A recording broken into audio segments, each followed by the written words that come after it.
யோவான் சுவிசேஷம் 10ஆம் அதிகாரம் 10ஆம் வசனத்தை நாம் இணைந்து வாசிப்போம். திருடன் திருடவும் கொல்லவும் அழிக்கவுமே வரானே அன்றி வேற ஒன்றுக்கும் வரான். நானோ அவைகளுக்கு ஜீவன் உண்டாயிருக்கவும் அது பரிபூரணப்படவும் வந்தேன். ஆண்டவர் பாருங்க, நம்முடைய வாழ்க்கையில குறைவுகளை நீக்கி எப்படியெல்லாம் நம்ம வாழ்க்கையை நிறைவாக்க முடியும் என்கிற கரிசனையோட நம்முடைய வாழ்க்கைக்குள் கிரியை செய்ய விரும்புகிற ஒரு நல்ல தேவன். மனுஷனுடைய வாழ்க்கையில் இருக்கிற குறைவை நீக்க என்ன செய்யலாம்? தேவன் யோசித்த அவரே இந்த உலகத்தில் மனு அவதாரம் எடுத்து வந்து நம்முடைய பாவத்தெல்லாம் அவர் ஏற்றுக்கொண்டு நம்முடைய தண்டனையெல்லாம் அவர் ஏற்றுக்கொண்டு கல்வாரி சிலுவையில் ஜீவனை கொடுத்து மனுக்குலத்துக்கு ரட்சிப்பை உண்டாக்கி கொடுத்து இந்த ரட்சிப்பின் மூலமா மனுஷனுடைய வாழ்க்கையில எல்லா விதமான பரிபூரணத்தையும் நல்லா கவனிக்கணும். கர்த்தர் நம்ம கொடுக்கிற ரட்சிப்பு அது ஒரு இலவசமான ஒன்று. கிருபையினால் விசுவாசத்தை கொண்டு நான் ரட்சிக்கப்படுகிறேன்னு சொல்லி அதோட அதை பேக் பண்ணி எங்கேயும் ஓரா கட்டி வச்சிடக்கூடாது.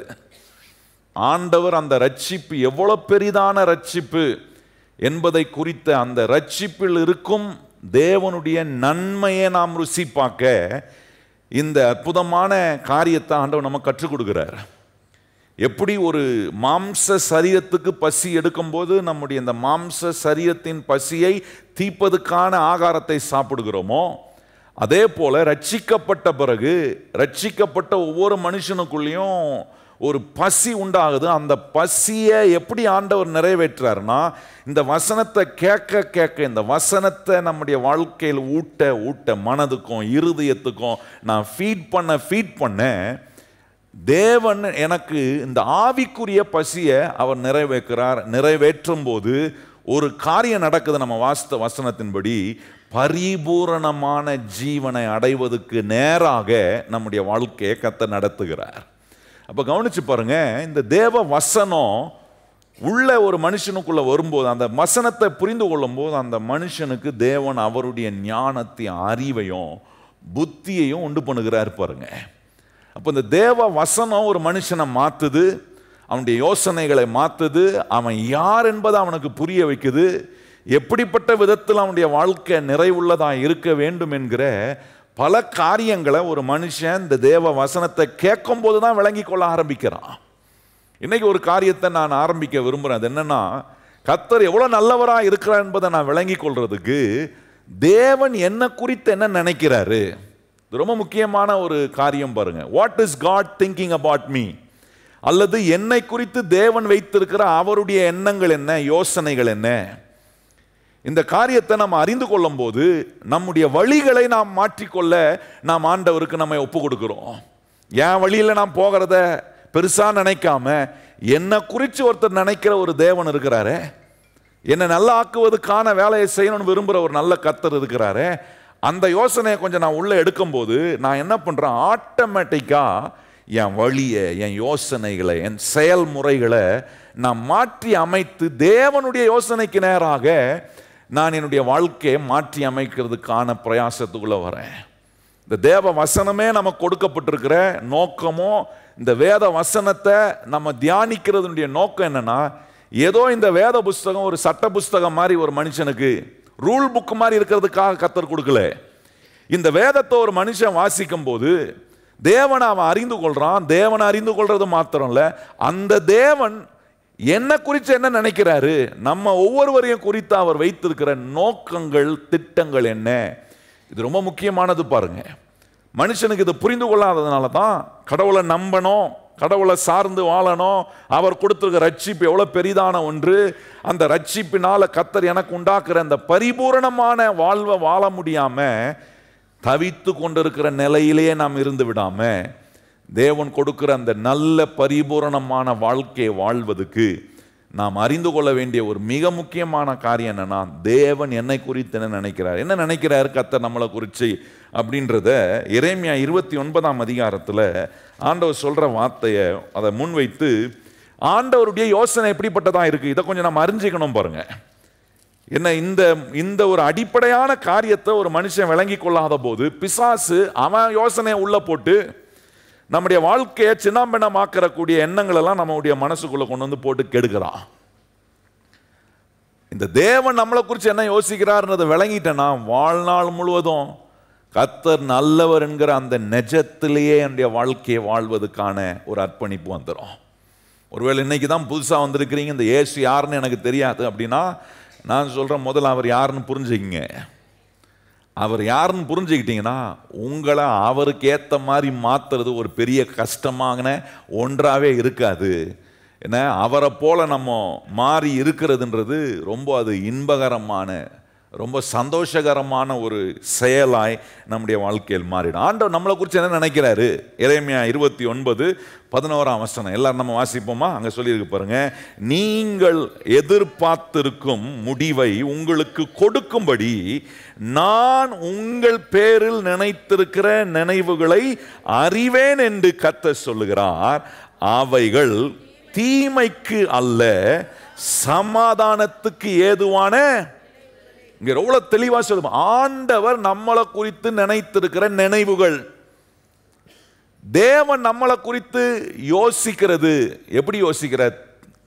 நம்மளை ஹார்ம் பண்ணணும், நம்மளை காயப்படுத்தணும், நமக்கு தீங்கு செய்யணும்னு கடவுள் நினைக்கல. சில நேரம் மனுஷர்கள் சொல்றாங்க கடவுள் எனக்கு தீமை செஞ்சிட்டாரு. நான் சொல்றேன் இந்த வசனத்தை கொஞ்சம் அதுக்கு தான் கேட்கணும். இந்த வசனத்தை வாசிக்கும்போது உனக்கு தெரியுது, ஒரு நாளும் கடவுள் எனக்கு தீமை செய்யவே மாட்டார். கையை உயர்த்தி சொல்லுங்க, ஒரு நாளும் இந்த தேவன் எனக்கு தீமை செய்யவே மாட்டார். அவர் சொல்றாரு பாருங்க, அங்க சொல்லியிருக்கு, நீங்கள் எதிர்பார்த்திருக்கும் முடிவை உங்களுக்கு கொடுக்கும்படிக்கு நான் உங்கள் பேரில் நினைத்திருக்கிற நினைவுகளை அறிவேன் என்று கர்த்தர் சொல்லுகிறார். உங்களை குறித்து நீங்க நினைக்கிற, நீங்க எதிர்பார்த்து கொண்டு இருக்கிற காரியங்கள்லாம் எனக்கு தெரியும். ஆனா அதுக்கு மேல நீங்க ஒன்று தெரிஞ்சுக்கணும்ன்றார். அது என்னன்னா, ஆண்டவர் சொல்றார், கர்த்தர் சொல்லுகிறார், அவைகள் தீமைக்கு அல்ல, சமாதானத்துக்கு ஏதுவான நினைவுகளே. தீமைக்கு அல்ல, சமாதானத்துக்கு ஏதுவான. அப்போ ஆண்டவர் நினைக்கிற அவருடைய நினைவுகள் என்ன? என்னை குறித்து அவர் என்ன யோசிக்கிறார் அப்படின்னா, தீமைக்கான யோசனை அவருக்கு கிடையவே கிடையாது. அவர்கிட்ட தீமை கிடையவே கிடையாது. அவர் நல்ல தேவன். என்னை குறித்து எப்பொழுதுமே நல்லதாகவே யோசிக்கிறவர். கையை வைத்து சொல்லுங்க, என்னை குறித்து கர்த்தர் எப்படி யோசிக்கிறாரு? அவர் என்னை பற்றி யோசிக்கும் போதெல்லாம் எப்படி எனக்கு நன்மை செய்யலாம், எப்படி அவங்களுக்கு ஒரு நல்ல ஒரு காரியத்தை நான் செய்ய முடியும், இதுதான் ஆண்டவருடைய யோசனை. பாருங்க, அதில் ஒரு காரியம் இங்கே நமக்கு காண்பிக்கப்படுது. என்னன்னா, ஆண்டவர் நம்மை குறித்து நினைத்திருக்கிற நினைவு எப்படி இருக்குன்னா, சமாதானத்துக்கு ஏதுவான நினைவுகள். கையை வைத்து சொல்லுங்க, என்ன நினைவு நம்மளை பற்றி? சமாதானம்னா வெல்பீயிங். ஆங்கிலத்தில் ரொம்ப அற்புதமாக வந்திருக்கு சமாதானம் அப்படின்னும் போது. ஷாலோம் என்கிற ஒரு எபிரேயர் மொழியில் சொல்லப்படுகிற வார்த்தை பாருங்க. அந்த ஷாலோம் அப்படின்னு சொன்னால் ஒன்றும் விடப்படவும் இல்லை, ஒன்றும் கூட்டப்பட வேண்டியதில்லை. அதை இன்னொரு விதத்திலும் சொல்லணும்னா, ஷாலோம் சமாதானம்னா நன்றாய் வாழ்வதற்கான நன்மைகளை செய்வதை குறை பொருள்படுத்துகிறதா இருக்கிறதா. சமாதானம் போது நன்மைகளை செய்வதற்கான ஒரு எண்ணம் பாருங்க கர்த்தருக்கு. ஆண்டவர் எப்படி யோசிக்கிறாரு நம்மளை குறித்து யோசனை அவர் என்ன மாதிரி வச்சிருக்கிறாருன்னு தெரிஞ்சிச்சுன்னா, நம்முடைய தாழ்வான எண்ணங்கள், நம்முடைய என்ன மட்டகரமான எண்ணம், இன்னும் கொஞ்சம் ஸ்ட்ராங்காக சொல்லலாம், எல்லா குப்பையான எண்ணங்களெல்லாம் தூக்கி போட்டுட்டு, எதெல்லாம் எனக்கு என்னை எதிர்த்து நிற்கிதோ, எதெல்லாம் என்னை கீழே தள்ளுதோ, எந்த சக்திக்கெல்லாம் நான் அடிபட்டு எந்த தீய பழக்கத்துக்கெல்லாம் நான் அடிபட்டு இருக்கிறேனோ அதெல்லாம் எதிர்த்து ஜெயித்து நிற்பதுக்கு கர்த்தர் சொல்றார், நான் உன்னை நினைச்சிருக்கிற நினைவு என்ன தெரியுமா? சமாதானத்துக்கு ஏதுவான, அப்படின்னா நன்மைகளுக்கு ஏதுவான நினைவுகளாக இருக்கு. ஒவ்வொரு நிமிடமும் கர்த்தர் எனக்கு எப்படி நன்மை செய்யலான் தான் அவர் யோசிச்சுட்டு இருக்கிறார். எத்தனை பேருக்கு தெரியும் கர்த்தர் உங்களுக்கு எப்படியெல்லாம் நன்மை செய்ய? நீங்கள் இன்னைக்கு ஏதாவது நன்மை கிடைக்குமா அப்படின்னு நம்ம நினைக்கிறோம். ஆனால் ஆண்டவர் ஒவ்வொரு வினாடியும் எப்படி என் பிள்ளைக்கு நான் நன்மை செய்யலாம், எப்படி என் பிள்ளை சமாதானமாக இருக்கலாம், இதை குறித்து யோசித்து செயல்படுகிற ஒரு தேவன் நமக்கு இருக்கிறார்ன்றதை மறந்துடாதீங்க. இந்த யோசனை வரணும். ஆண்டவர் என்ன குறித்து என்ன நினைக்கிறார்? நன்மை செய்கிறத குறித்து யோசிக்கிறாரு, சமாதானத்தை உண்டு பண்ணுகிறதுக்காக யோசிக்கிறாரு. நல்ல ஒரு எதிர்காலத்தை உண்டாக்கி கொடுப்பதற்காக கர்த்தர் என் மேல யோசனையா இருக்கிறார். இதுதான் அவர் என்ன குறித்து யோசிக்கிற யோசனை. இந்த யோசனை நான் புரிஞ்சுக்கிட்டேன்னா நான் என்ன குறித்து அல்லது ஆண்டவரை குறித்து குறைவாகவோ குறைத்து மதிப்பீடு போடுகிற அந்த எண்ணங்களை விட்டு கர்த்தர் என்ன வெளியே கொண்டு வராரு. அப்போ தேவன் நம்மளை குறித்து நினைக்கிற எண்ணங்களில் முதலாவது காரியம் என்னன்னா, ஆண்டவர் சொல்ற சமாதானத்துக்கு. அப்படின்னா எப்படியெல்லாம் உனக்கு நான் நன்மை செய்யலாம், எப்படியெல்லாம் நீ பீஸ்ஃபுல்லாக வாழ்கிறதுக்கு என்ன நன்மையெல்லாம் செய்யணுமோ. நல்லா கவனிங்க அந்த வார்த்தையை. நான் நல்ல பீஸ்ஃபுல்லாக வாழ்வதற்கு என்னெல்லாம் நன்மை செய்யணுமோ அந்த நன்மையெல்லாம் செய்வதை குறித்து தான் தேவன் யோசிக்கிறார். இந்த யோசனை நான் புரிஞ்சுக்கிட்டேன்னா நான் என்னை கெடுக்கிற மாதிரி எதையும் யோசிக்க மாட்டேன். தேவன் இதை தான் என்னை குறித்து யோசிக்கிறார், இதுக்கு மாறா நான் யோசிக்க கூடாதுன்ற ஒரு எண்ணம் எனக்குள்ள வருது. ரெண்டாவது பாருங்க, ஆண்டவர் நம்மளை குறித்து நினைத்திருக்கிற நினைவுகளை சொல்ற இன்னொரு வேத பகுதினா ஏசாயா 55ஆம் அதிகாரத்தில் கவனிச்சிங்கன்னா அங்கே சொல்றார் கர்த்தர் நம்மளை குறித்து என்ன நினைக்கிறாரு. 55ஆம் அதிகாரம் 8ஆம் வசனம் பாருங்க. என் நினைவுகள் உங்கள் நினைவுகள் அல்ல, உங்கள் வழிகள் என் வழிகளும் அல்ல என்று கர்த்தர் சொல்றார்.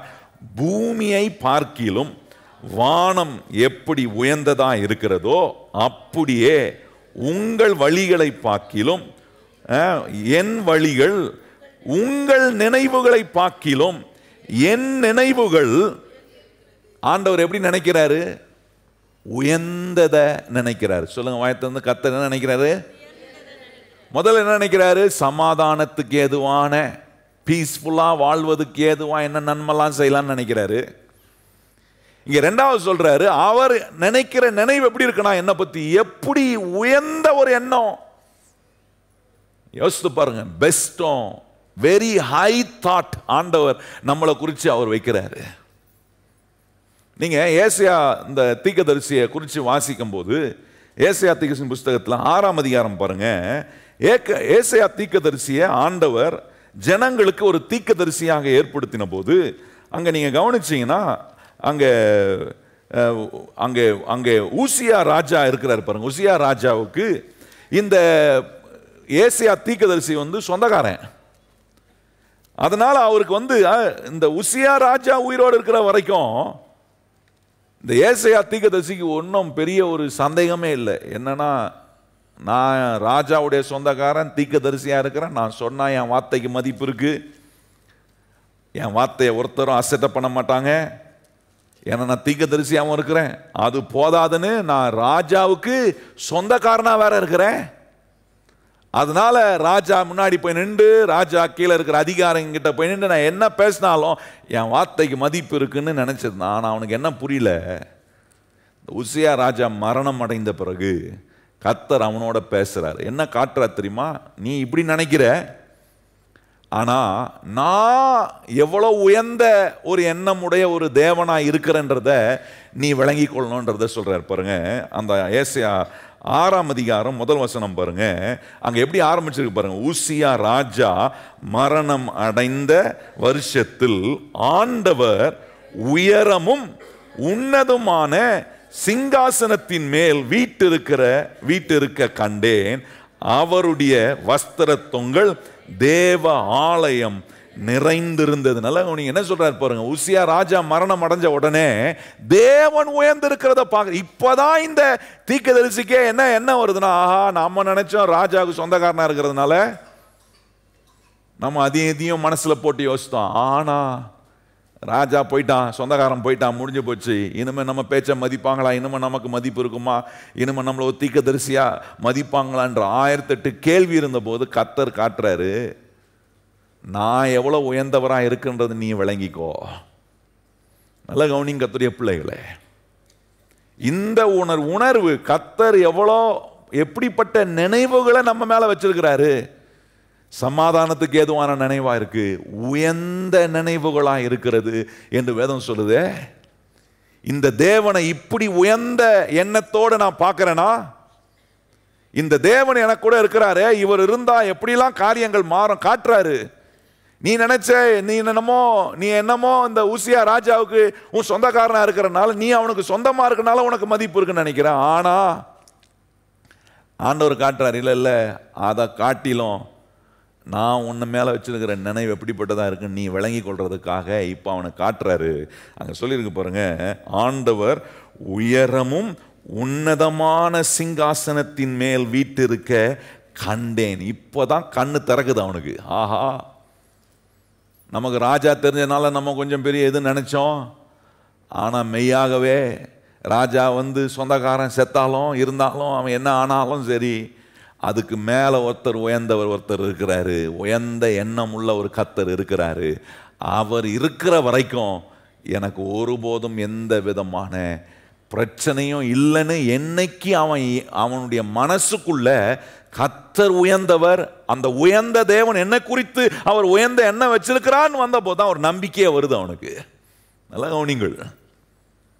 அதுதான் பாருங்க, சங்கீதக்காரன் சொல்லும் போது 113ஆம் சங்கீதத்தில் கவனிச்சு பாருங்க, அங்கே ஒரு வார்த்தை சொல்லியிருக்கு பாருங்க. 113ஆம் சங்கீதம் 6ஆம் வசனத்திலிருந்து வாசிப்போமா? 113ஆம் சங்கீதம் பாருங்க, அங்கே சொல்லியிருக்கிற வசனம் பாருங்க. 6ஆம் வசனத்திலிருந்து வாசிப்போம். அவர் வானத்திலும் பூமியிலும் உள்ளவைகளை பார்க்கும்படிக்கு தம்மை தாழ்த்துகிறார். அவர் சிறியவனை புலிதிலிருந்து தூக்கி விடுகிறார், எளியவனை குப்பையிலிருந்து உயர்த்துகிறார். அவனை நல்லவனி கர்த்தரை எப்படி உயர்ந்தவரா ஆண்டவர் நம்மளை குறித்து இப்படிப்பட்ட உயர்ந்த எண்ணம் வச்சிருக்கிறாரு. எனக்கு தேவன் என்ன குறித்து நினைக்கிறது, அவருடைய நினைவு எப்படிப்பட்டதா இருக்கு, சமாதானத்துக்கு ஏதுவான நினைவு, உயர்ந்த நினைவா இருக்குன்றதை விளங்கி கொண்டனா எனக்கு ஒன்று தெரியும். அங்கே சொல்லியிருக்கு பாருங்க, அவனை பிரபுக்களோடும் தமது ஜனத்தின் அதிபதிகளோடும் உட்கார பண்ணுகிறார். நல்லா கவனிங்க, ஆண்டவரை பெருசா உயர்ந்தவரா நீங்க உங்க வாழ்க்கையில பார்க்க நான் சொல்றேன், நிச்சயமா எவ்வளவு ஆழத்துல இருந்தாலும் உங்களை கர்த்தர் உயர்த்தி கொண்டு வந்துருவாரு. இப்படி ஆண்டவரை யோசிக்கிறதுல பாருங்க, கர்த்தரை இவ்வளவு உயர்ந்தவரும் உன்னதமானவருமாய் சிங்காசனத்தின் மேல் வீட்டிருக்கிறத கண்டன் ஏசாயா சொல்றாரு. அதை பார்த்த பிறகுதான் புரிஞ்சிச்சுன்றாரு. நான் அது வரைக்கும் என்ன நினைச்சிட்டு இருந்தேன், எனக்கு அந்த ராஜாவை தெரியும், ராஜா என் சொந்தக்காரன் தான் அப்படின்னு பெருமை பாராட்டிட்டு இருந்தேன். ஆனா அது இல்லை விஷயம். எனக்காக ஒருத்தர் இருக்கிறாரு. அவரை பார்த்தனா எனக்கு வாழ்க்கையில் ஒரு தைரியம் வரும், ஒரு நம்பிக்கை வரும். இந்த உயர்ந்த தேவன் நான் எந்த ஆழத்தில் இருந்தா கூட என்னை தூக்கி நிறுத்த அவர் வல்லவராய் இருக்கிறார். எத்தனை பேருக்கு அந்த நம்பிக்கை இருக்கு? இந்த தேவனை இப்படி பாருங்க, இப்படிப்பட்ட எண்ணம் தான். ஆண்டவர் உயர்ந்தவர். அந்த உயர்ந்த தேவன் உங்களை குறித்து எண்ணங்களை வைக்கும் போது எப்படி என் பிள்ளைய பிரபுக்களோடும் ராஜாக்களோடும் உட்கார பண்ணுவதுக்கு என்னெல்லாம் செய்யணும், அந்த காரியத்தை செய்வதற்கான வேலையை கர்த்தர் நம்மோடு இடைப்பட்டு கொண்டே இருப்பா. எண்ணங்களை மாற்ற என்ன சொல்ற, உன்னுடைய வழி என்னுடைய வழிகள் அல்ல, உன்னுடைய நினைவுகள் என்னுடைய நினைவுகள் அல்ல, உன் வழியை பார்க்கிலும் என் நினைவுகள் மேலானதா இருக்கு, உன் வழியை பார்க்கிலும் என் வழி மேலானதா இருக்கு, உயர்ந்ததா இருக்குன்றார் கர்த்தர். இத நம்ம வாழ்க்கையை நினைப்பு, இந்த எண்ணத்தினால நம்முடைய வாழ்க்கையை ஆண்டவர் நினைப்பதுக்காக வசனத்தை மழையை போல நம்ம மேல பெய்ய வச்சுக்கிட்டே இருக்கிறார் ஒவ்வொரு வாரமும். இங்க வரும்போது வசனம் மலை மாதிரி நம்ம மேல பெய்து பாருங்க. நினைக்கப்படுறேன், இந்த வசனத்தினால் நினைக்கப்படும் போது கடவுளை குறித்த தேவனை குறித்த ஒரு நல்ல எண்ணத்தை கர்த்தர் உள்ள கொண்டு வர்றாரு. இப்போ நான் முதல்ல காண்பித்தேன் சமாதானத்துக்கு ஏதுவான நினைவு. அப்படின்னா என்ன, எப்படி என்னை பீஸ்ஃபுல்லாக வாழ வைக்கிறதுக்கு என்ன நன்மைலாம் செய்யலாம் அப்படின்னு கர்த்தர் யோசிக்கிறாரு. என்னைக்காவது அப்படி யோசிச்சிருக்கிறோமா? ஆண்டவரே உமக்கு கண் இருக்கா, என்னை குறித்து ஏதாவது உமக்கு அக்கறை இருக்கா? இங்கே ஒருத்தன் நான் கத்திட்டு கிடக்கிறேனே, இங்கே ஒருத்தன் நான் தவிக்கிறேனே. கர்த்தர் சொல்ற, இல்லை நீ சமாதானமாக வாழ்வதுக்கு என்ன நன்மையெல்லாம் செய்யணும்னு ஒவ்வொரு வினாடியும் கர்த்தர் யோசித்து கொண்டே இருக்கிறார். அது மாத்திரம் இல்லை, ஆண்டவர் சொல்றாரு, என்னுடைய நினைவுகள் உன்னை குறித்து உயர்ந்ததா இருக்கிறது. எத்தனை பேர் நம்புறீங்க உங்களை குறித்து மற்றவங்க யார் உங்களை உயர்ந்த அளவில் நினைக்கிறாங்களோ இல்லையோ, ஏன் உங்களை குறித்து நீங்களே உயர்ந்த ஒரு எண்ணத்தை உடையவங்களா இருக்கிறீங்களோ இல்லையோ, உங்களை குறித்து கர்த்தர் எப்பவுமே எண்ணம் எப்படி இருக்குன்னா உயர்ந்ததா இருக்கு. கை உயர்த்தி சொல்லுங்க, என்ன கர்த்தர் எப்படி யோசிக்கிறாரு? உயர்ந்த எண்ணங்களை வச்சு தான் யோசிக்கிறாரு. எப்படி உயர்த்தலாம், எப்படி என் பிள்ளை பிரபுக்களோட ராஜாக்களோட ஒன்றும் இல்லாத இடத்துல இருக்கிற ஆழத்துல குழியில இருக்கிற என் பிள்ளை எப்படி நான் கழுவி தூக்கி சுத்தம் பண்ணி என் பிள்ளைய நான் எப்படி அலங்கரிக்க முடியும், என்னுடைய உயர்ந்த எண்ணங்களுக்கு ஏதுவா அவங்கள நான் எப்படி உயர்த்த முடியும். இதெல்லாம் கொஞ்சம் யோசிக்க ஆரம்பிச்சீங்கன்னா அல்பமாக நினைக்கிற எல்லா புத்தியும் நம்ம விட்டு வெளியே போவோம். நம்மளை குறித்து நினைக்கிற மட்டகரமாக நம்மளை நினைக்கிற காரியங்கள்லாம் நம்முடைய வாழ்க்கையை விட்டு கர்த்தர் அகற்ற வல்லவராக. எப்படி நினைக்கிறார்? மூன்றாவது, நான் சொன்ன 2 காரியம் கவனிச்சோம். மூன்றாவது ஆண்டவர் எப்படி நினைக்கிறாரு? 31ஆம் சங்கீதம் வாங்க. 31ஆம் சங்கீதத்தில் 19ஆம் வசனத்தில் ஆண்டவர் நம்மளை குறித்து என்ன நினைக்கிறாரு இதை தியானிக்கணும். பிரச்சனை நடுவில், கஷ்டத்தின் நடுவில், பலவீனத்தின் நடுவில் இப்படி யோசிக்கணும். கர்த்தர் ஒருத்தர் என்ன குறித்து என்ன நினைக்கிறாரு? ஒன்றுமே நடக்க மாட்டுதே, என்னென்னமோ பண்ணி பார்க்குறேன், ஒன்றுமே ஆக மாட்டுது. அப்படிப்பட்ட சூழ்நிலையில் என்னை உண்டாக்கின ஒரு கர்த்தர் இருக்கிறாரு, என்னை அவர் எப்படி யோசிக்கிறாரு? எனக்கு சமாதானத்தை உண்டு பண்ணேன், ஒவ்வொரு நாளும் நான் பீஸ்ஃபுல்லாக வாழ்கிறதுக்கு என்ன நன்மையெல்லாம் செய்யலான்னு உட்காந்து யோசிக்கிறாரு. என்னை எப்படி உயர்த்தணும்னு உயர்ந்த எண்ணமுள்ள கர்த்தராக இருக்கிறாரு. அடுத்தது சொல்கிறார் பாருங்க, 31ஆம் சங்கீதம் அங்கே 19ஆம் வசனம். 31ஆம் சங்கீதம் 19ஆம் வசனம் இணைந்து வாசிப்போமா? 31:19 வாசிப்போம். உமக்கு பயப்படுகிறவர்களுக்கும் மனுபுத்திரருக்கு முன்பாக உம்மை நம்புகிறவர்களுக்கும் நீர் உண்டு பண்ணி வைத்திருக்கிற உம்முடைய நன்மை எவ்வளவு பெரியதா இருக்கிறது. நல்லா கவனிங்க, என்ன நினைக்கிறாரு? எப்படி என் பிள்ளைக்கு பெருசு பெருசா செய்யலாம். உயர்ந்தது மாத்திரம் இல்ல, ஆண்டவர் சொல்றாரு கிரேட், நான் உன்னை குறித்து நினைக்கிறது எப்படி இருக்குன்னா பெருசா இருக்குப்பா. அதான் சொல்றாரு பாருங்க, அங்க சொல்றாரு கர்த்தருக்கு பயந்து உமக்கு பயப்படுகிறவர்களுக்கும் மனுபுத்திரருக்கு முன்பாக உம்மை நம்புகிறவர்களுக்கும் நீர் உண்டு பண்ணி வைத்திருக்கிற உம்முடைய நன்மை எவ்வளவு பெரியதாய் இருக்கிற. எத்தனை பேர் நம்புறீங்க கர்த்தர் உங்களுக்காக உண்டு பண்ணிருக்க நன்மை பெருசா இருக்குமா? ஆண்டவர் பெருசா பெருசா பெரிய பெரிய திட்டம் போடுவார், பெருசு பெருசா செய்வார். யாருக்கு? தேவனுக்கு பயந்து கர்த்தருடைய வார்த்தையை கேட்டு அதை புரிந்து கொண்டு தேவன் என்ன குறித்து என்ன யோசிக்கிறார் இதெல்லாம் விளங்கி கொள்றவனுக்கு தெரியும். ஒரு மனுஷனுக்கு, ஒரு கிறிஸ்தவனுக்கு தெரியும், என் ஆண்டவர் எப்பவுமே எனக்கு பெருசாக தான் செய்வார். என்ன கஷ்டம், என்ன தேவை, கர்த்தர் எனக்கு பெரிய நன்மையை நிச்சயமாக செய்வார். அதுதான் அந்த வசனத்தை கொஞ்சம் கவனிக்கிறதுல நம்ம கவனத்தை கொண்டு வரணும் பாருங்க. சும்மா சர்ச்சைக்கு வந்துட்டா போதாது, சர்ச்சைக்கு வந்து உட்காந்து பிரசங்க நேரத்தில் உட்காந்து நல்லா கேட்கணும். கர்த்தர் என்ன சொல்றாரு, நம்மளை குறித்து நினைக்கிறாரமே, அவர் எப்படிப்பட்டவர்னு சொல்றாரு, எப்படி கொஞ்சம் யோசிப்போமே. இதெல்லாம் பாருங்க, அந்த அந்த நாட்கள்லாம் பீச்சிலலாம் கூட்டம் நடக்கும் பாருங்க. போயிருக்கீங்களா? சேரணி அரங்கன்னு வாங்க. சேரணி அரங்கத்தில் மீட்டிங் நடக்கும், அப்பப்போ அடிக்கடி நடக்கும். இப்போ தான் தூக்கிட்டானுங்களே சேரணி அரங்கத்தையே தூக்கிட்டாங்க. அப்போல்லாம் மீட்டிங் நடக்கும் பாருங்க, கும்பல் கும்பலாக போவாங்க கிறிஸ்தவங்க. போகும்போது பைபிள் தூக்கிட்டு போகிறாங்களோ இல்லையோ, எல்லாம் நொறுக்கு துணியெல்லாம் கொண்டு போவாங்க. பார்த்துருக்கீங்களா? அது போதாதுன்னு அங்கே விற்பான், சுண்டல் சுண்டல் சுண்டல் முறுக்கு முறுக்குன்னு. அது கரெக்டாக இங்கே வாயா கரெக்டாக பார்த்து 3 நாள் மீட்டிங் வச்சிங்க, அவனுக்கு தெரியும் இந்த கும்பல் கண்டிப்பாக நம்ம மாட்டோம். அவன் வந்து பக்கத்துலேயே உட்காந்துக்குப்பான். பிரசங்கம் கேட்குறாங்க, கடவுளுடைய வார்த்தை கேட்கலாம், வாயில் எல்லாம் கடலை முட்டாய் என்ன, முறுக்கு என்ன, வேர்க்கடலை என்ன, சுண்டல் என்ன, எல்லாத்தையும் சாப்பிட்டு வயிறை நிரப்பிட்டு வருவாங்க. வசனம் உள்ள ஒன்றுமே போகாது. கர்த்தர் எவ்வளோ பெரியவர், அதை பற்றி ஒரு யோசனையே இருக்காது. நானும் கூட்டத்துக்கு போனேன், ஜாலியாக இருந்தேன், நல்ல சுண்டல் சாப்பிட்டேன், நல்ல முறுக்கு சாப்பிட்டேன். இன்னைக்கு கொஞ்சம் உப்பு போட கொஞ்சம் குறைச்சிட்டான் போலகுதுன்னு 2வது நாளில் சொல்கிறது யாருக்கு? சுண்டல் கொண்டு வந்தவனுக்கு அவனுக்கு கமெண்ட்ஸ் கொடுக்கறது, அவனுக்கு மார்க்கை போடுறது. வசனத்தை கேட்கும் போது கவனமாக கேட்கணும். அதில் நம்ம கவனமாக கேட்க ஆரம்பிக்கும் போது தான் கர்த்தர் நமக்கு உன்னை காட்டுவார், நான் எவ்வளோ பெரிய தேவன், நான் உனக்கு செய்கிற நன்மை எவ்வளோ பெருசாக இருக்கும். இதெல்லாம் யோசிக்க ஆரம்பிப்போங்க. ஒரு இக்கட்டு நேரத்தில் நம்ம யோசிக்கிறோம், கர்த்தர் இந்த இக்கட்டில் எனக்கு பெரிய நன்மையை செய்ய அவர் வல்லவராய் கைவிட்டுற மாட்டார். கர்த்தர் என்னை கைவிட மாட்டார். எனக்கு பெரிய நன்மையை செய்ய நான் அவரை நம்புறேன், அவரை நான் நம்பி இருக்கிறேன். மனு புத்திரருக்கு முன்பாக என்னை வெட்கப்படுத்தாம எனக்கு ஒரு நன்மை செய்வார். அந்த நன்மையை செய்யும் போது சாதாரணமா செஞ்சுட்டு விட மாட்டாரு. பெரிய நன்மையா கர்த்தர் எனக்கு, எத்தனை பேர் நம்புறீங்க? கர்த்தர் எனக்கு ஒரு நன்மையை செய்யும் போது ஜனத்தார் நடுவே, குடும்பத்தார் நடுவே, சில இடத்துல வெட்கப்பட்ட மாதிரி இருக்கா, அந்த இடத்துல கர்த்தரை நம்பி இருக்கிறேனா, கர்த்தருக்காக வாழ்றேனா, நான் சொல்றேன் அதே இடத்துல கர்த்தர் ஒரு நன்மையை செஞ்சா சாதாரணமா செஞ்சுட்டு விட்டுற மாட்டாரு. எல்லாம் பார்க்கக்கூடிய விதத்துல பெரிய நன்மையை கர்த்தர் எனக்கு செய்ய அவர் வல்லவராக இருக்கிறார். இதெல்லாம் ரொம்ப நிஜமா நம்ம அனுபவிக்க வேண்டிய ஒண்ணு. அதான் பாருங்க, வேதத்துல தாவீதை குறித்து சொல்லப்பட்டிருக்கு.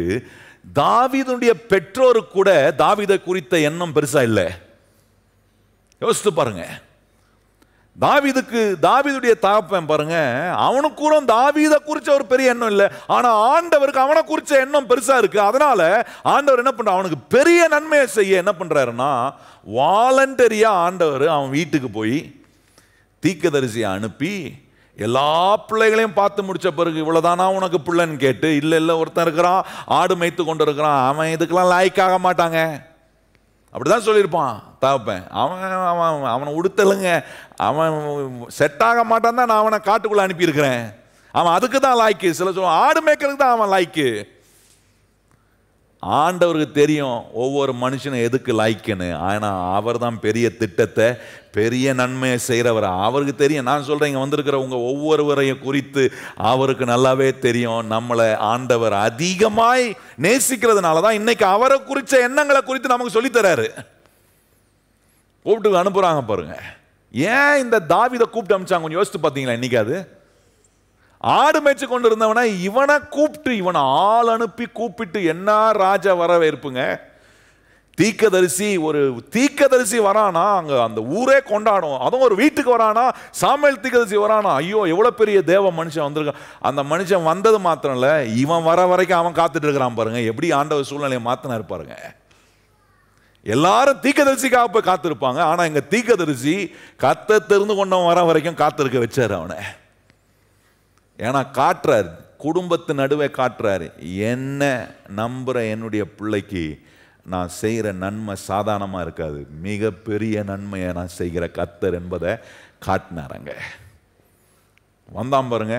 ஆண்டவர் சொல்ற, தூரத்தில் வரும்போதே சாமிட்ட எலும்பு எலும்பு, இவன் தான் நான் தெரியும், அவன் பாரு எவ்வளோ பார்க்கறதுக்கு எவ்வளோ அழகா இருக்கிறான் பாரு. நான் கேட்குறேன், காட்டுக்குள்ளே ஆடு மேய்ச்சிட்டு கொண்டு இருக்கிறவனை வந்தானா பார்க்க அழகாவா இருப்பான்? யோசித்து பாருங்க. நல்லா போய் எங்கேயோ கஷ்டப்பட்டு என்ன நீங்கள் வேலை செஞ்சு வரும்போது உடம்பெல்லாம் ஃபுல்லாக கறி பூசி வரீங்கன்னு வச்சிங்க, உங்களை பார்க்கறதுக்கு எவ்வளோ அழகாக இருக்கிறாங்க அப்படின்னு எப்படி இருக்கும்? அதனால் என்ன சொல்லுவாங்க, பார்க்கறதுக்கு கர்மம் மாதிரி இருக்கு, அழகாக இருக்குன்னு சொல்கிறீங்க. சாமுவேல் தீர்க்கதரிசி சொல்ற, பார் அவனை பார், மூஞ்சப்பார், அவன் அழகப்பார், எப்படி இருக்கிறான் பாரு. ஏன் தெரியுமா? அதுக்கு ஒரே காரணம், தாவீது ஆடை மேய்த்து கொண்டிருந்தாலும் தேவனை குறித்து மிகப்பெரிய எண்ணம் உடையவனாய் அவன் இருந்தான். அதான் அவன் எழுதின சங்கீதத்தெல்லாம் படிச்சு பாருங்க, ஒரு இடத்துல கூட ஆண்டவரை குறைச்சி சொல்ற வார்த்தை வாயிலிருந்து வராது. ஆண்டவர் எவ்வளவு பெரியவர், எவ்வளவு நல்ல தேவன், அவர் என்னை பலப்படுத்துறார், அவருடைய ரட்சிப்பு எவ்வளவு விலையேறப்பட்டது, அவர் எனக்கு கொடுக்கிற வெளிச்சம் வெளிப்பட்டதா இருக்கு. ஆண்டவரை குறிச்சு அவன் சொப்பனம் காண்றான் பாருங்க. தேவனை குறிச்சு யோசிக்கிறது, he was a dreamer about God. சொல்றான், ஆண்டவரை குறித்து சொப்பனம் காண்றான். கடவுளை குறித்து நினைக்கும் போதெல்லாம் சாதாரணமா நினைக்கல, பெரிய தேவன் அவர். நான் கேட்கிறேன், கர்த்தர் உங்களை ரட்சித்து உங்களுக்கு கொடுத்த ரட்சிப்பை வச்சு ஆண்டவரை குறித்து நினைக்கும் போது பெருசா இருக்கா?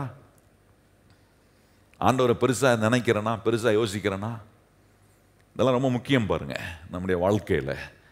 கர்த்தரை குறித்து இந்த தாவீது பெருசா நினைச்சதுனால காட்டுறாரு, என்ன ஒருத்தன் பெருசா நீ நினைக்கிறியா, வா உன்னை நான் பெருசாக்கி காட்டுறேன்னு வர வச்சார். அவனை வர வச்சு எல்லாருக்கும் முன்பாக அவனை அபிஷேகம் பண்ணி அவனை இஸ்ரவேல் தேசத்துக்கு ராஜாவாக கர்த்தர் எங்க இருந்தான், மூளையில் இருந்தான், ஆடு மேய்த்து கொண்டு இருந்தான், கூப்பிட்டு அவனை அனாயின் பண்ணி அவனுக்கு ஒரு விசேஷத்தை பொறுப்பை கொடுத்து காட்டுறாரு, நான் செய்கிற நன்மை எவ்வளோ பெரிதாக இருக்கும் என்பதை கர்த்தர். நீங்கள் அதை நம்பணும். இன்னைக்கு இன்னைக்கு எங்கெல்லாம் நீங்கள் வெக்கப்பட்டீங்களா, எங்கெல்லாம் உங்களை அம்மிக்கு கீழத்தல்னு நினச்சாங்க, நான் சொல்கிறேன் அதே இடத்துல கர்த்தர் உங்களுக்கு நன்மையை செய்வார். செய்யும்போது அந்த நன்மை மிகப்பெரியதாக இருக்கும். யாரெல்லாம் அவங்க வெக்கப்படுத்தினாங்களோ அவங்க முன்னாடியே கர்த்தர் உங்களை கனப்படுத்தி மேன்மைப்படுத்துகிற நாட்கள் வரும். அது வரணும்னா தேவனை குறித்து பெருசாக நினைக்கணும்.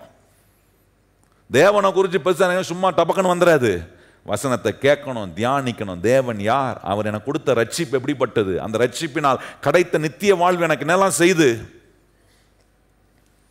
இப்படி யோசிக்கும் போது நான் சொல்றேன், இப்படி யோசித்து என் வழி அவருக்கு ஒப்பு கொடுத்து, ஆண்டவரே நான் இல்லைப்பா நீர் விரும்புகிறதை செய்கிறேன். பாருங்க அங்கே நீதிமொழிகளில் பாருங்க 3ஆம் அதிகாரம் சொல்லுங்க பாருங்க. இதெல்லாம் இப்படி தேவனை பெருசாக யோசிக்க ஆரம்பிச்சிங்கன்னா நான் சொல்கிறேன் அவருடைய எண்ணம் உங்களுடைய எண்ணமாக மாறிடும். உங்களுக்குன்னு ஒரு எண்ணம் வச்சுட்டு வாழ்கிறவங்களா இருக்க மாட்டீங்க. ஏன் ஆண்டவரை குறித்த எண்ணம் தான் எனக்கு பெருசாக இருக்கும். ஏன்னா அவருடைய எண்ணத்தை நாம் பெருசாக நினைச்சாலே வாழ்க்கை பெருசாகிடும். இன்னைக்கு அந்த எண்ணம் வரமாட்டுது பாருங்க. ஆண்டவுடைய எண்ணமே நமக்கு வராதனால தான் வாழ்க்கை அப்படியே ஒரு மாதிரி என்ன சீர்குலைந்து போய் இருக்கிற ஒரு நிலை பாருங்க. அங்கே சொல்லியிருக்கு பாருங்க. அங்கே 4ஆம் வசனம் பாருங்க, 5ஆம் வசனம் 4ஆம் வசனம் பாருங்க. அந்த முதல் வசனத்தை வாசித்தீங்கன்னா அது கோர்வையாக வரும். அந்த 5ஆம் வசனம் சொல்லும்போது, உன் சுய புத்தியின் மேல் சாராமல் உன் முழு இருதயத்தோடு கர்த்தரில் நம்பிக்கையாய் இருந்து உன் வழியை எல்லாம் அவரை நினைத்துக்கொள், அப்பொழுது அவர் உன் பாதைகளை செவைப்படுத்துவார். முதல்ல சொல்லிட்டு வராரு. ஆண்டவருடைய நினைவுகள், ஆண்டவருடைய போதனை, ஆண்டவருடைய வார்த்தை இதெல்லாம் கேட்டு உன் சுய புத்தியின் மேல சாராம உன் முழு இருதயத்தோட கர்த்தரை நம்பும் போது உன் வழியே அவருக்கு ஒப்பு வீழ்த்தினான்.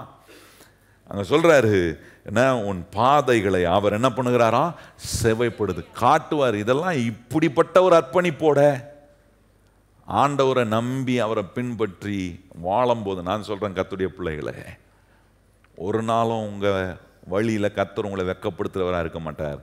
உங்கள் வழிகளில் கர்த்தர் ஒன்றை காட்டுவார். எவ்வளோ பெரிய நன்மை அவரால் உங்களுக்கு செய்ய முடியும் என்பதை கர்த்தர் உங்களுக்கு காண்பிப்பார். இன்னும் ஒன்று மாத்திரம் சொல்லி நான் முடிக்கிறேன் பாருங்க.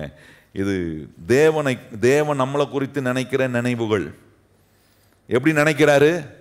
எனக்கு தீமை செய்ய நினைக்கிறாரு, என்னை கெடுக்க நினைக்கிறாரு, என்னை வளர விடாமல் இருக்கிறாரு. இதுதான் இன்னைக்கு நிறைய கிறிஸ்தவங்க பேசிட்டு இருக்கிறாங்க.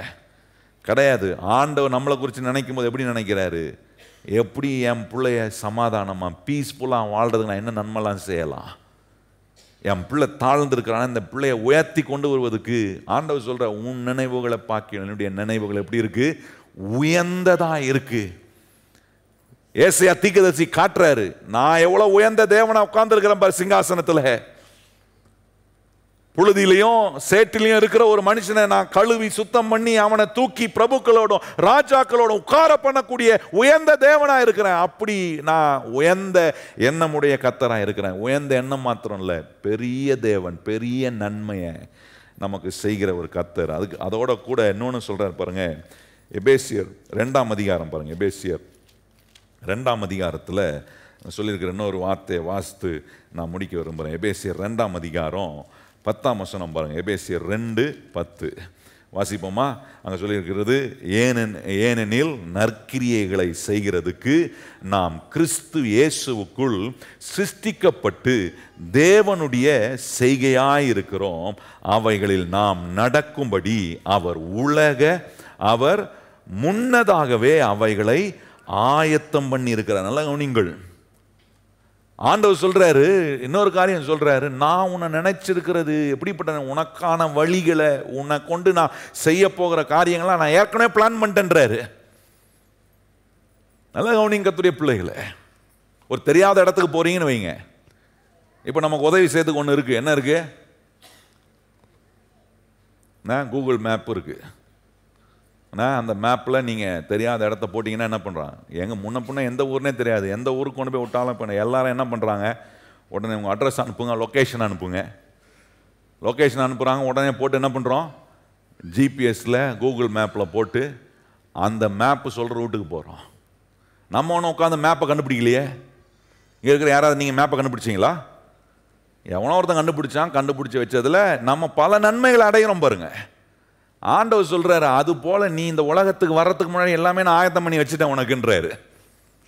நீ செய்ய வேண்டியது என்னன்னா, போட்டு நான் உனக்கு வச்சுக்கிற ரூட் என்னன்னு கண்டுபிடி. நான் எப்படிப்பட்ட தேவன்றதை கண்டுபிடிச்சு அது மேல உன் கண்ணை வச்சு நான் உனக்கு உண்டாக்கி வச்சிருக்கிற காரியத்தின் மேல என்னுடைய செய்கையாய் நீ இருப்பதுக்கான வேலையை செய்யறதுக்கு மாத்திரம் கவனம் செலுத்து. நீ எதையும் பெருசா உட்கார்ந்து உனக்குன்னு புதுசா நீ கண்டுபிடிக்க வேண்டியதில்லை. நீ வரத்துக்கு முன்னாடியே உனக்கு வேண்டிய எல்லாவற்றையும் நான் ஏற்பாடு பண்ணியிருக்கிறேன். எத்தனை பேர் நம்புறீங்க? கர்த்தர் நீங்க வர்றதுக்கு முன்னாடி உங்களுக்கான எல்லாவற்றையும் ஏற்பாடு பண்ணி வச்சிருக்கிறார். நமக்கு என்ன அறிவு வரணும்னா, ஆண்டவரே உட்காந்து மண்டையை உடச்சிக்கிட்டு நான் ஏதோ புதுசாக செய்ய போகிறேன், புதுசாக பெருசாக பண்ண போகிறேன்னு உட்காந்து என் நேரத்தை நான் வேஸ்ட் அடிக்காம, என்னை இந்த உலகத்தில் கொண்டு வந்திருக்கிறீர், என்னை நீ ரட்சித்திருக்கிறீர், நான் எனக்கு நீ சொல்கிறீர், எனக்கானதை ஏற்கனவே நீர் என்ன பண்ணியிருக்கிறீர், திட்டம் பண்ணி வச்சிருக்கிறீர். மனுஷனை கொண்டு வந்து ஏதேன் தோட்டத்தில் விடுறதுக்கு முன்னாடியே அந்த மனுஷனுக்கு வேண்டிய எல்லாவற்றையும் கர்த்தர் அங்கே முன்னேற்பாடு பண்ணியிருக்கிறார். அந்த வசனங்களை வாசித்து நம்ம முடிப்போம். ஆதியாம் 2ஆம் அதிகாரம், ஆதியாம் 2ஆம் அதிகாரத்தில் கவனிச்சு பாருங்க.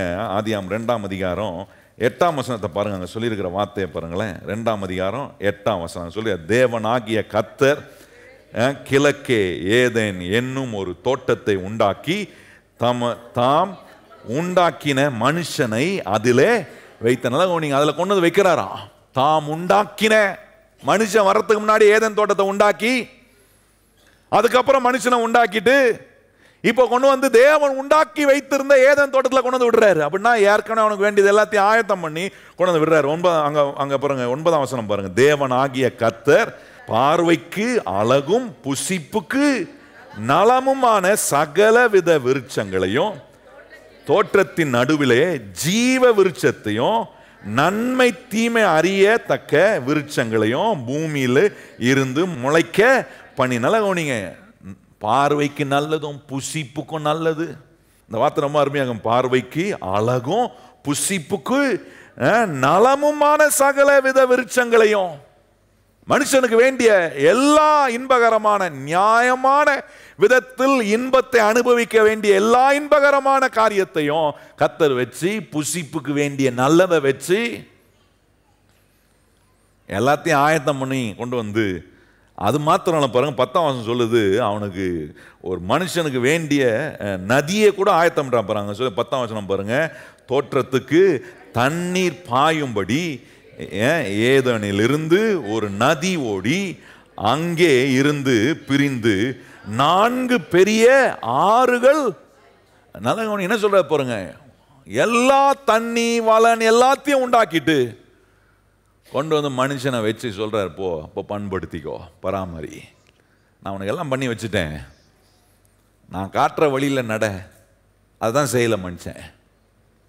நான் எதுக்கு நடக்கணும்? எனக்குன்னு ஒன்று யோசிக்க தெரியாதா? யோசித்து மனுஷன் நல்லாவா இருந்தான், பாவத்தில் விழுந்தான், தோட்டத்தை விட்டு வெளியே போனான், நன்மையை இழந்து போனான். இன்னைக்கு நான் சொல்கிறேன், கர்த்தருடைய பிள்ளைகளை, கர்த்தர் நம்மளை குறித்து நினைத்திருக்கிற அந்த நினைவுக்குள்ளே நம்மளை கொண்டு வருவோம். கொண்டு வந்தால் நான் சொல்கிறேன், எவ்வளோ கெடுதியான ஒரு நிலையில் இன்னைக்கு நம்முடைய வாழ்க்கை இருந்தாலும் அதை அனைத்தையும் நல்லதாக மாற்ற கூடிய எல்லா திட்டமும் ஆசீர்வாதமும் கர்த்தருடைய எண்ணத்துக்குள்ளே நம்மளை குறித்து இருக்கு. ஆபிரகாமுக்கு செஞ்சார் பாருங்க.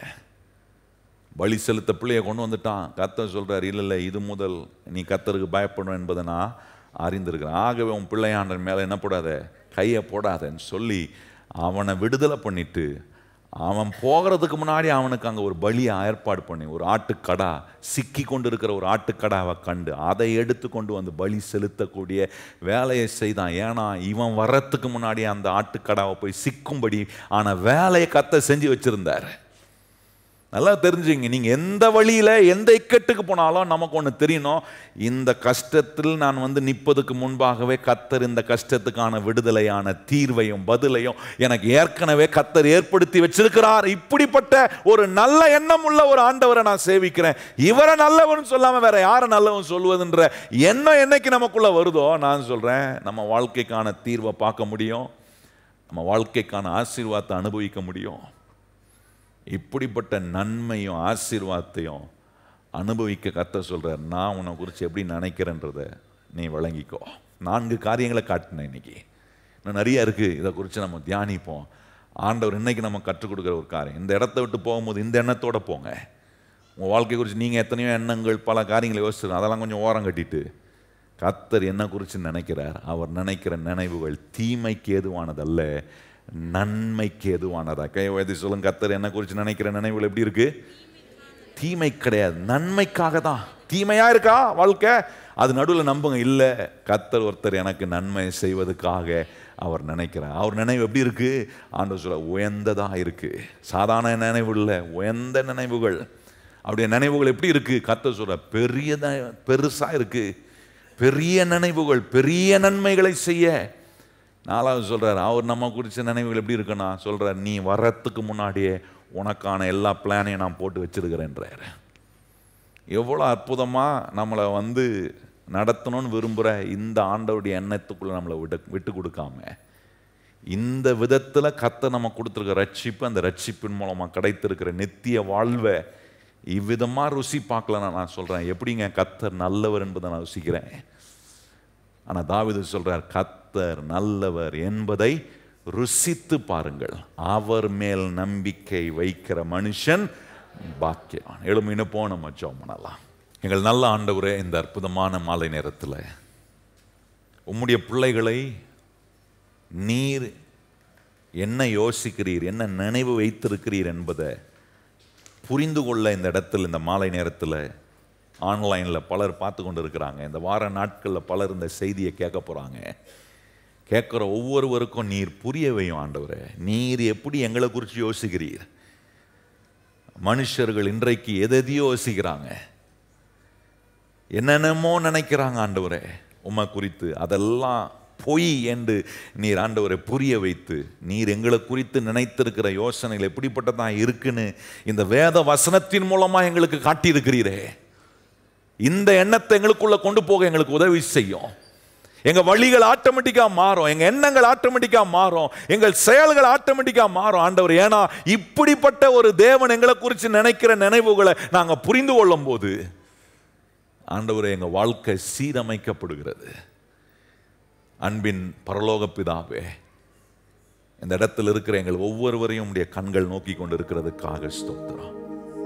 எங்களுடைய வாழ்க்கையை நல்லா ஆக்க நாங்கள் இன்னும் ஆண்டவரை உமக்கு சாட்சியாய் வாழ, அநேகருக்கு உம்முடைய ரட்சிப்பின் பாத்திரத்தை உயர்த்தி உம்மை மகிமைப்படுத்தி காட்ட, இதைதான் நீர் விரும்புகிறீர். நீர் எங்களுக்கு செய்த நன்மைக்கு ஈடாய் நான் என்னத்தை செலுத்த முடியும் என்று சங்கீதக்காரன் கேட்டபோது நீர் அவனுக்கு ஒரு அறிவை கொடுக்கிறீர். நீர் எனக்கு கொடுத்த ரட்சிப்பின் பாத்திரத்தை நான் உயர்த்தி உம்மை மகிமைப்படுத்த, அதுதான் செய்யணும் ஆண்டவர். இன்னைக்கு இங்கே வந்திருக்கிற ஒவ்வொரு மக்களும் கர்த்தர் கொடுத்திருக்கிற ரட்சிப்பு எவ்வளவு பெரியது என்பதை உணர்ந்து உயர்த்தி உம்முடைய ரட்சிப்பை தங்கள் வாழ்க்கையில் காட்ட உதவி செய்யும். உம்மை குறித்த எண்ணங்கள் அப்படிப்பட்ட ஆண்டவரே நிலைகளில் எங்களுக்குள் உண்டாகட்டும். இதுக்கு எதிராக எந்த எண்ணங்கள் எங்களுடைய மனதுக்குள்ள அதை நாங்கள் இயேசுவின் நாமத்தில் தூக்கி போடுகிறோம். நீர் இன்றைக்கு எங்களுக்கு காண்பித்த இந்த 4 எண்ணங்களை எங்கள் மனதுக்குள்ள, இருதயத்துக்குள்ள உம்மை குறித்து கொண்டு வந்து நாங்கள் வைக்கிறோம். எங்களை குறித்து நீர் இப்படிதான் யோசிக்கிறீர் என்பதை நாங்கள் ஆண்டவரே மனதார விசுவாசித்து எங்களை உம்முடைய கருத்தில் நாங்கள் ஒப்பு கொடுக்கிறோம். தொடர்ந்து நீர் எங்களை நடத்தும். உம்முடைய பிள்ளைகளை சமாதானத்தோடு திரும்பி அனுப்பும். உம்முடைய பிள்ளைகள் போகிற ஒவ்வொரு பாதையிலும் கர்த்தர் வைத்திருக்கிற அற்புதத்தையும் ஆசீர்வாதத்தையும் உம்முடைய பிள்ளைகளை அனுபவிக்க கிருபை செய்யும். நன்மையும் கிருபையும் எங்களை தொடர்ந்து தொடரட்டும். உம்முடைய பிள்ளைகள் படைக்க இருக்கிற காணிக்கை தசம பாகம் எல்லாவற்றையும் ஏற்றுக்கொள்ளும். உடைய பிள்ளைகள் செய்கிற பிரயாணம், இந்த வாரம் உடைய பிள்ளைகள் செய்கிற பிரயாசங்கள் எல்லாம் மிகுதியான பலனை உம்முடைய பிள்ளைகளுக்கு கட்டளையிடட்டும். எந்த ஆண்டவரே இக்கட்டிலும் பிரச்சனையிலும் ஆண்டவரே உம்முடைய பிள்ளைகளாகிய நாங்கள் அகப்படாதபடிக்கு தீமையிலிருந்து எங்களை விலக்கி காக்கிற கர்த்தருடைய காக்கும் அற்புதமான வல்லமை எங்கள் ஒவ்வொருவருக்கும் எங்கள் வாழ்க்கையில் செயல்படட்டும் என்று ஒப்பு கொடுக்கிறோம். தொடர்ந்து எங்களை ஆசீர்வதித்து வழி நடத்தும். எல்லா கன மகிமை துதி உமக்கே தருகிறோம். ஏற்றுக்கொள்ளும் மகிமை அடையும். இயேசு கிறிஸ்துவின் அன்புள்ள நாமத்தில் வேண்டி ஜெபம் செய்கிறோம் எங்கள் பரிசுத்தம் உள்ள நல்ல பிதாவே, ஆமென். இப்பொழுது நம்முடைய கர்த்தராகிய இயேசு கிறிஸ்துவினுடைய கிருபையும் பிதாவாகிய தேவனுடைய அன்பும் பரிசுத்த ஆவியானவருடைய அந்யோன்ய ஐக்கியமும் இன்றும் என்றும் சதா காலங்களும் நம் அனைவருடன் நிலைத்திருப்பதாக, ஆமென். எல்லாரும் இணைந்து சொல்லுவோம், என் ஆத்துமாவே கர்த்தரை ஸ்தோத்திரி, என் முழு உள்ளமே அவர் பரிசுத்த நாமத்தை ஸ்தோத்திரி, என் ஆத்துமாவே கர்த்தரை ஸ்தோத்திரி, கர்த்தர் செய்த சகல உபகாரங்களையும் மறவாதே. ஆமென்.